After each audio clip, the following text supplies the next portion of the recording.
Mimi niseme tu kwa upande wa Dodoma Jiji, sisi tumejiandaa vizuri sana.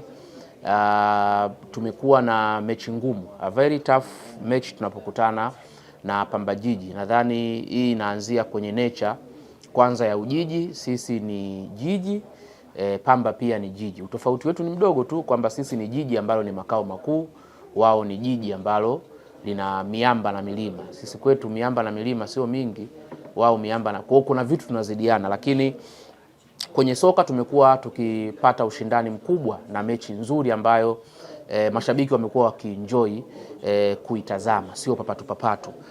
Hii inafanya mchezo huu kuwa mchezo ambao huwezi kumaliza sana maneno. Yaani unaweza ukaongea alafu ukafikia hatua kuna kabreki kanafsi kana kushikilia, kwa sababu si mchezo wa hisani, si mchezo wa kirafiki, si mchezo, yani kuna muda mchezo kati ya Pamba na Dodoma Jiji unakuwa sio mgumu sana na unakuwa sio rahisi sana, hautabiliki. Kwa hiyo ni msaidie ndugu yangu, kwa sababu raha ya mechi ni mashabiki.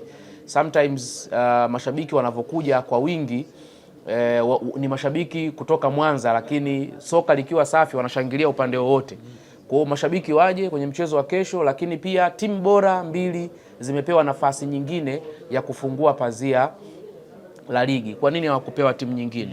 Tukapewa sisi. Kwa hiyo unaweza ukaona kabisa kwamba kipo kitu ambacho kimeonekana. Sisi last season tulifungua ligi dhidi ya KMC. This season pia tunafungua ligi dhidi ya Pamba Jiji. Kwa utakuwa ni mchezo mzuri, mchezo mgumu, lakini mchezo ambao utaangaliwa naamini na mashabiki wengi sana wa soka kutokana na uspesho wake kwenye ufunguzi.